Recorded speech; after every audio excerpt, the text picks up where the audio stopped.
Bismillahirrahmanirrahim. Assalamualaikum warahmatullahi wabarakatuh. Waalaikumsalam warahmatullahi wabarakatuh. Selamat, selamat pagi anak-anak. Alhamdulillah ya kita bisa bertemu dalam kelas ini dalam keadaan sehat walafiat walau dalam keadaan online. Nah, pada hari ini kita akan mempelajari mata pelajaran biologi. Nah, untuk sebelum kita memulai pembelajaran, alangkah baiknya kita membaca doa terlebih dahulu. Kepada KM, silahkan untuk memimpin doa terlebih dahulu. Ada KM di sini? Ada Ibu. Iya, boleh pimpin dulu. Baik, sebelumnya Ibu mohon maaf tidak bisa on cam karena pengaruh jaringan yang buruk. Baik teman-teman, sebelum memulai pembelajaran kita hari ini, alangkah baiknya agar kita mendapatkan ilmu yang berkah dan bermanfaat, kita awali dengan membaca Bismillah bersama-sama dan berdoa menurut kepercayaannya masing-masing. Berdoa dimulai. Berdoa selesai. Baik, terima kasih. Isma telah memimpin doa. Nah, untuk sekarang Ibu absen terlebih dahulu ya. Tadi Ibu lihat di ternyata ada yang ini ya, ada yang izin sama yang sakit, ada Istiqomah izin, Lucky sakit. Nah, untuk itu kita doakan Lucky agar cepat sembuh ya dan bisa bergabung dalam pembelajaran berikutnya. Nah, sebelum masuk ke pembelajaran yang akan kita laksanakan, ada yang tahu materi apa yang akan Ibu jelaskan?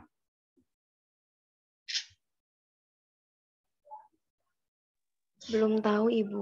Baik, jadi materi yang akan Ibu jelaskan pada hari ini yaitu mengenai materi genetik. Nah, sebelum kita masuk ke penjelasan mengenai materi genetik ini, Ibu akan bertanya nih ke kalian, apa yang menyebabkan kita itu memiliki sifat yang sama nih dengan orang tua kita?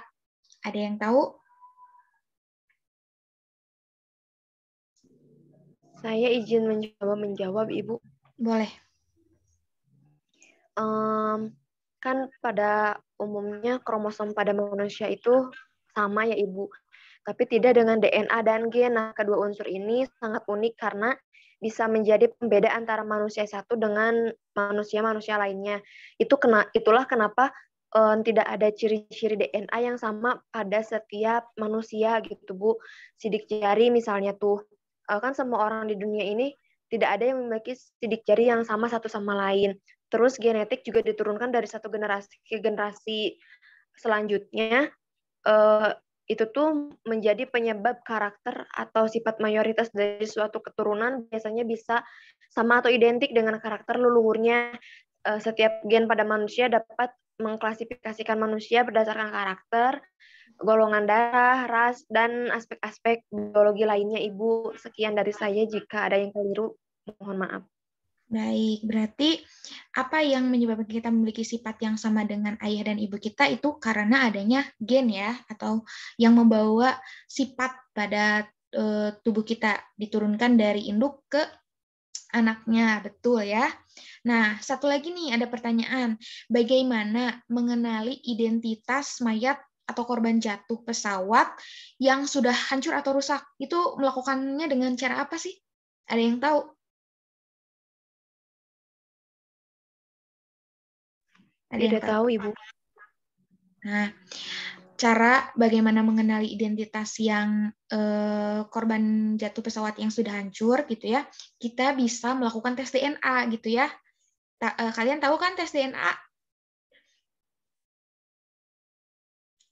Tahu, Ibu. Nah, sekarang kita akan mempelajari mengenai itu ya, hal itu. Nah, Ibu pertama akan share screen terlebih dahulu ya, akan menjelaskan materi.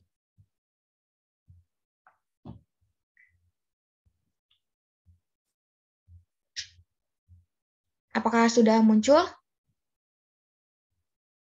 Masih load, Ibu. Nah, sudah muncul, Ibu. Bentar ya. Ibu nggak bisa full screen. Nanti mungkin kalau misalkan ini Ibu share di grup ya PPT-nya. Baik, Ibu, tidak apa. Nah, suara Ibu masih jelas? Masih jelas anak-anak? Maaf ya, ada suaranya? Jelas ya? Nah, untuk hari ini kita akan membahas mengenai materi genetik. Nah, apa yang dimaksud dengan materi genetik? Materi genetik merupakan substansi yang dapat membawa informasi genetik pada makhluk hidup untuk dapat diturunkan pada generasi-generasi keturunannya nantinya. Selain berfungsi dalam pembawa informasi genetik, nah untuk diturunkan pada generasi selanjutnya, materi genetik juga berfungsi dalam mengekspresikan gen atau ekspresi genetik, yaitu sebuah proses sintesis protein dan juga RNA. Nah, materi genetik ini ada di dalam sebuah sel tubuh makhluk hidup, di mana setiap materi genetik itu tersusun oleh komponen penting yang berfungsi dalam pewarisan sifat dan juga ekspresi genetik. Nah, komponen tersebut adalah ada kromosom, gen, RNA, dan DNA tadi ya. Nah, ini ya, materi genetik itu meliputi kromosom, gen, dan juga DNA dan RNA. Yang pertama, Ibu akan menjelaskan mengenai kromosom. Nah, kromosom ini itu tersusun atas protein serta asam nukleat yang terdapat dua jenis, tadi ya, DNA dan juga RNA. Nah, asam nukleat yang digunakan dalam kromosom itu merupakan DNA. DNA ini merupakan akronim dari deoksi ribonukleik acid yang berarti asam nukleat dengan gula ribosa yang kehilangan satu atom oksigennya. Nah, selanjutnya Ibu akan menjelaskan mengenai struktur kromosom. Nah, kita bisa lihat ya pada gambar di struktur kromosom itu yang pertama ada kromatid, yang kedua ada sentromer, yang ketiga ada lengan yang pendek dan ada lengan yang panjang.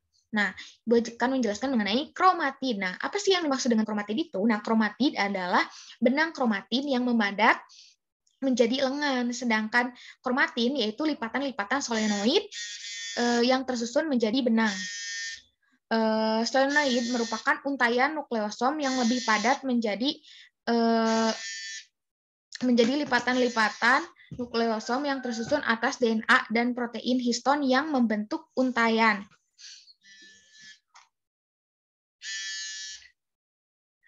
Nah, selanjutnya sentromer. Nah, sentromer berbentuk bulat dan tidak mengandung DNA.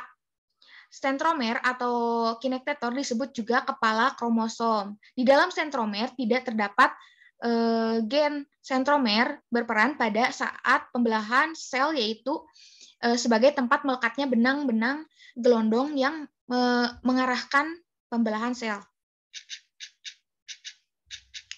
Bentar ya, Ibu. Ada ini. Maaf ya. Nah, yang selanjutnya ada lengan kromosom. Nah, kan lengan kromosom itu ada yang bagian pendek, ada yang bagian panjang. Nah, lengan kromosom ini tersusun oleh selaput membran, kromonema, dan juga matrik. Selaput berfungsi untuk melapisi dan melindungi kromosom, sedangkan kromosom itu berupa benang halus yang berpilin yang terendam di dalam matriks. Selanjutnya ya. Nah, macam-macam kromosom. Di sini kita bisa lihat ada 4 ya. Ada yang metasentrik, akrosentrik, submetasentrik, dan telosentrik. Ada yang bisa tahu? Ada yang tahu? Pasti sering ya melihat ini ya, di SMP juga pernah diajarin. Nah, untuk perbedaan dari keempat macam sentromer ini, kromosom berdasarkan sentromer ini, yang pertama ada metasentrik. Metasentrik berarti letak sentromernya itu berada di tengah. Sedangkan untuk akrosentrik itu, jadi sentromernya itu berada di agak di ujung ya, agak di ujung. Sedangkan submetasentrik itu sentromernya itu agak tengah, jadi tidak di tengah. Jadi beda ya sama metasentrik. Metasentrik di tengah, kalau submetasentrik itu agak tengah. Nah, sedangkan yang terakhir itu telosentrik. Telosentrik itu sentromernya itu berada di ujung. Nah, selanjutnya berdasarkan jumlah sentromer itu kromosom dibagi juga menjadi 3, ada monosentris, disentris, dan juga polisentris. Di mana monosentris adalah kromosom yang hanya memiliki satu sentromer saja, yang kedua itu disentris adalah kromosom yang memiliki 2 sentromer. Nah, sedangkan polisentris sudah dapat ditentukan ya bahwa kromosom yang memiliki banyak sentromer. Nah, sedangkan kromosom yang tidak memiliki sentromer disebut asentrik. Oke, kita lanjutkan. Nah, berdasarkan jenis kromosom itu dibagi menjadi 2. Ada autosom dan juga ada gonosom. Nah, autosom ini itu adalah kromosom tubuh yang berada di dalam tubuh ya. Sedangkan gonosom itu kromosom yang berada di dalam kromosom kelamin ya. Nah, kromosom tubuh itu ada 22 pasang atau berjumlah 44 buah. Sedangkan kromosom gonosom itu untuk perempuan ada 2 ya, ada 2 pasang. Untuk perempuan ada XX, untuk laki-laki ada XY. Nah, selanjutnya Ibu akan menjelaskan mengenai gen. Gen ini merupakan unit pewarisan sifat terkecil yang dapat diturunkan kepada keturunannya. Nah, definisi gen itu berubah-ubah ya, tetapi saat ini yang disepakati adalah gen adalah bagian dari sekuen DNA yang dapat mengkode RNA dan RNA atau protein. Nah, kita bisa lihat ya pada gambar di sini, ada yang mau menjelaskan perbedaan dari keempat gambar ini? Boleh, siapa? Kita bisa lihat saja gitu. Ini berbeda kan? Apa yang berbeda? Ada yang bisa jawab? Isma, Marlia, masih ada? Ibu boleh izin menjawab? Boleh, silakan. Kalau dilihat dari gambar yang nampak itu ada perbedaan warna kulit, bentuk rambut, warna rambut juga, Ibu. Iya, betul ya. Oke, betul, Esma. Nah, hal ini kenapa sih bisa beda?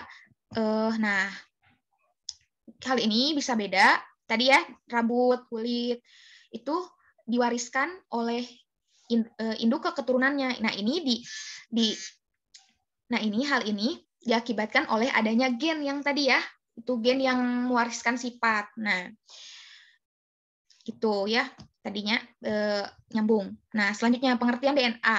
DNA itu merupakan deoksiribosa nukleik asid, adalah asam nukleat yang asam nukleotida yang merupakan rangkaian molekul penentu bentuk dan sifat semua makhluk hidup. Biasanya dalam bentuk helix ganda yang mengandung instruksi genetik yang menentukan seluruh bentuk kehidupan sel. Di dalam sel, DNA umumnya terletak di dalam inti sel. Nah, selanjutnya DNA itu terbagi menjadi 3 macam, ada gula pentosa, fosfat, dan basa nitrogen. Nah, gula pentosanya yaitu deoksiribosa. Nah, untuk basa nitrogennya, purinnya adenin dan guanin, sedangkan pirimidinnya ada sitosin dan timin. Nah, selanjutnya struktur DNA. Kita bisa lihat ya pada gambar. Struktur DNA itu double helix. Nah, DNA disusun oleh serangkaian polinukleotida. Nah, setiap nukleotida itu tersusun dari gugusan gula deoksiribosa nukleat, asam fosfat, dan juga basa nitrogen. Nah, sedangkan struktur DNA membentuk rangkaian double helix yang merupakan pilihan dari 2 polinukleotida. Pada rantai tersebut, 3 ikatan hidrogen menghubungkan sitosin itu dengan guanin, sedangkan 2 ikatan hidrogen menghubungkan adenin A dengan timin ya. Nah, fungsi dan sifat DNA. Dalam pewarisan sifat, DNA memiliki fungsi yang spesifik atau tertentu. Fungsi DNA antara lain membawa informasi genetik untuk diwariskan dan memiliki peran besar dalam peraturan sel dengan cara meregulasi pola ekspresi gen yang ada pada tubuh. Nah, sifat dari DNA ini antara lain jumlah dalam setiap jenis sel selalu tetap jumlahnya. Kandungan DNA dalam sel bergantung pada sifat ploidi maupun jumlah kromosom yang ada pada tubuh. Nah, kemudian bentuk dari DNA pun antara lain beda ya dari bentuk DNA di organisme atau individu eukariotik dengan prokariotik, di mana untuk eukariotik itu benangnya tidak bercabang, sedangkan pada prokariotik berbentuk sirkuler. Nah, selanjutnya mengenai pengertian dari RNA. Nah, RNA adalah singkatan dari ribonukleat asid yang merupakan salah satu materi genetik yang terdiri dari nukleotida. Nah, dalam tubuh manusia, RNA itu berperan sebagai pembawa informasi genetik ya, dan menerjemahkan dalam sintesis protein. Nanti RNA itu sangat berpengaruh terhadap sintesis protein. Nah, sama ya tadi kayak di DNA itu terbentuk dari 3 macam molekul, ada gula pentosa, fosfat, dan basa nitrogen. Nah, bedanya itu gula pentosanya di RNA itu ribosa, dan basa nitrogennya pada purin itu sama, adenin dan guanin, sedangkan pada pirimidinnya sitosin dan urasil ya, urasil beda. Nah, untuk struktur RNA kita bisa lihat ya, di struktur RNA itu tunggal ya, bukan double lagi. Nah, RNA mempunyai struktur berupa rantai tunggal polinukleotida, berarti satu rantai tunggalnya ya. Rantai polinukleotida tersebut tersusun oleh basa nitrogen dari gugus fosfat. Nah, basa nitrogen ini meliputi purin yang tersusun oleh adenin dan guanin, serta basa pirimidin yang tersusun tadi dari urasil dan juga sitosin. Oke, lanjut. Nah, jenis-jenis RNA. RNA ini ada 3, RNA duta, mRNA, ada RNA ribosom, RNA, dan ada juga RNA transfer atau tRNA. Nah, fungsi dan sifat RNA ini, fungsi RNA adalah pembawa informasi genetik tentu saja ya, sementara dari DNA. Nah, selain itu, RNA memiliki peran penting dalam sintesis protein. Nah, sedangkan sifat dari RNA antara lain memiliki rantai berjumlah tunggal, rantai ini tidak memiliki cabang. Selain RNA, kehadiran RNA di dalam sel itu bersifat fleksibel ya, Jadi tidak tetap gitu ya. Sedangkan pada DNA tadi itu tetap ya. Jumlahnya tetap gitunya.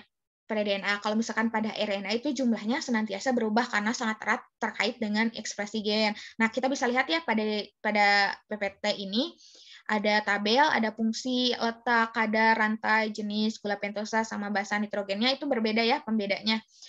Perbedaan DNA dan juga RNA. Kita bisa lihat ya. Tadi sudah dijelaskan juga. Nah, selanjutnya itu mengenai sintesis protein. Terakhir nih, sintesis protein. Nah, sintesis protein. Sekuen basa pada DNA menentukan sekuen asam amino untuk pembentukan protein. Nah, di sintesis protein ini dibutuhkan RNA sebagai perantara ya. Lanjut, tuh sintesis protein itu kan ada transkripsi, ada translasi. Transkripsi dimulai dari DNA ke mRNA. Nah, proses transkripsi itu pembentukan mRNA dari salah satu pita DNA, di mana RNA polimerase itu membuka sebagian double helix DNA. Nah, nanti RNA polimerase itu membantu menyusun mRNA dengan menambah nukleotida. Nah, mRNA yang sudah terbentuk akan menuju ke sitoplasma untuk proses translasi di ribosom. Nah, selanjutnya translasi. Nah, kan tadi udah di ribosom ya, di ribosom mRNA itu diterjemahkan dengan bantuan tRNA. Nah, tRNA itu apa? tRNA itu adalah RNA transfer yang untuk menjadi asam amino. Nah, asam amino diaktifkan dengan bantuan dari ATP. Nah, asam amino aktif dibawa oleh tRNA ke ribosom nantinya. Nah, tRNA memiliki antikodon yang sesuai itu dengan triplet kodon pada mRNA. Nah, selanjutnya kesesuaian kodon dan antikodon akan mengkode untuk asam amino tertentu. Jadi di kode ya, kodon dan antikodonan nanti asam amino akan dirangkai membentuk polisom. Nah, kemudian akan membentuk protein ya selanjutnya. Nah, sebenarnya tahap translasi itu ada inisiasi, elongasi dan juga terdiri dari inisiasi, elongasi dan juga yang dapat Ibu sampaikan. Sekarang Ibu akan menampilkan video yang nantinya untuk jadi bahan diskusi kalian. Nah, suara Ibu masih jelas kan anak-anak? Halo, masih ada di Zoom? Putus-putus, Ibu. Putus-putus. Terputus-putus. Tapi sekarang jelas nggak?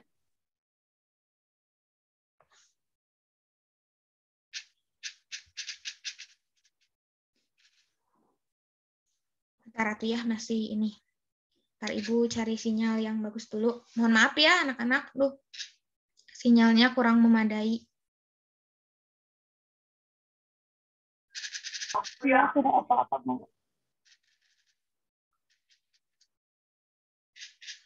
Sekarang masih terputus-putus atau sudah jelas? Agak jelas?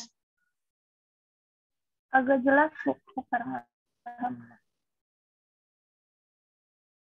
Bentar ya, mungkin wifi-nya. Maaf ya anak-anak. Nah, udah jelas ya? Udah agak lumayan ya? Jelas, Ibu. Baik, Ibu akan coba share video ya. Nanti buat bahan diskusi kalian.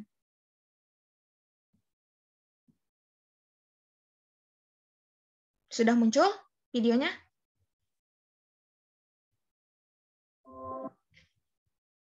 Sudah, Ibu.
Baik, selesai ya.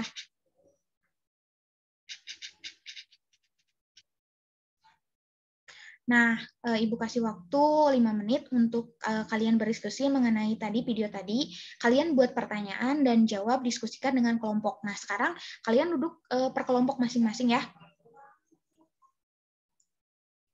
Nanti presentasikan oleh satu perwakilan saja ya mengenai tadi video tadi pertanyaannya disebutkan, jawabannya juga disebutkan ya hasil diskusinya.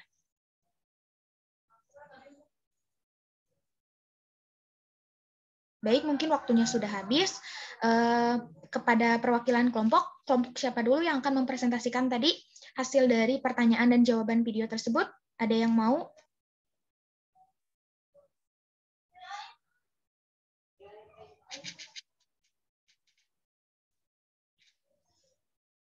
Halo, masih ada suaranya terdengar?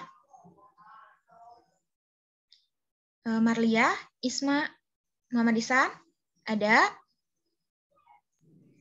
Ada, Ibu. Boleh. Siapa yang mau memaparkan hasil presentasinya? Hasil diskusinya, pertanyaan sama jawabannya disebutkan ya?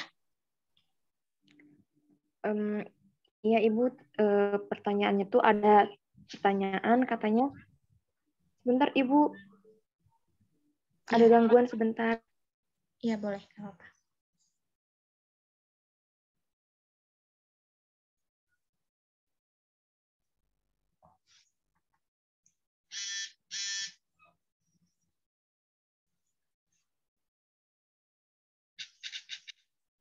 Gimana? Kelompok berapa tadi? Tes. Ibu, suaranya terdengar jelas? Terdengar. Ya, Ibu, saya Isma Nuria dari perwakilan kelompok 4 akan memaparkan hasil diskusi kami. Nah, tadi itu ada pertanyaan katanya kenapa DNA bisa dikatakan sebagai blueprint. Setelah kami diskusi, kami menemukan jawaban bahwasannya DNA itu merupakan blueprint makhluk hidup. Kalimat tersebut merupakan kalimat metafora yang menyamakan DNA sebagai cetak biru dari makhluk hidup. Nah, hal tersebut memang benar adanya, walaupun jika diteliti lebih lanjut, DNA bisa jadi melebihi definisi blueprint itu sendiri. DNA atau asam deoksiribonukleat merupakan biomolekul yang menyimpan dan menyandi instruksi genetika setiap organisme dan banyak virus juga. Nah, instruksi genetika tersebut memiliki peran penting dalam pertumbuhan, perkembangan, dan fungsi pada makhluk hidup. DNA setiap orang itu unik dan sering digunakan untuk proses identifikasi. DNA kemudian disamakan dengan blueprint atau cetak biru. Cetak biru ini merupakan kerangka kerja terperinci yang menjadi landasan dalam pembuatan kebijakan dalam suatu program. Nah, kesamaan keduanya merupakan memuat landasan yang terperinci. Contohnya itu, DNA itu dapat memuat karakteristik setiap orang yang unik, sedangkan cetak biru itu memuat rangka kerja dari setiap program. Mungkin sekian yang bisa kami diskusikan. Terima kasih. Wassalamualaikum warahmatullahi wabarakatuh. Waalaikumsalam warahmatullahi wabarakatuh. Terima kasih ya kepada perwakilan kelompok yang telah menyampaikan. Tuh sekali ya, jawabannya sangat bagus. Nah, mungkin untuk pembelajaran hari ini mungkin dicukupkan ya sampai pembahasan diskusi ini. Nah, Ibu akan simpulkan mengenai pembelajaran pada hari ini.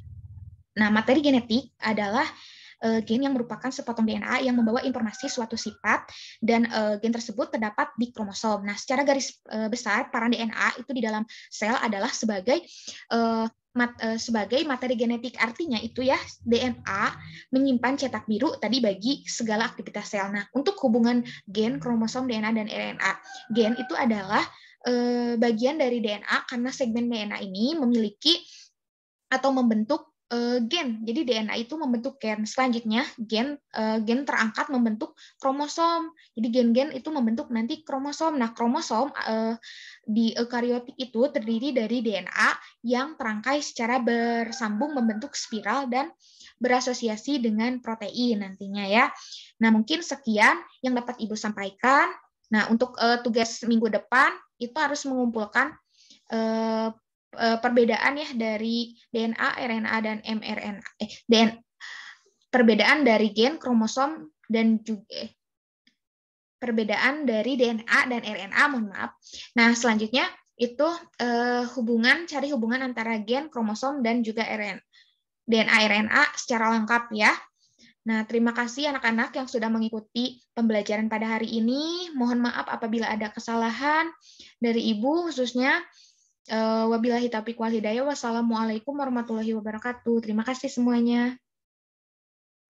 Waalaikumsalam warahmatullahi wabarakatuh. Tutup ya. Terima kasih.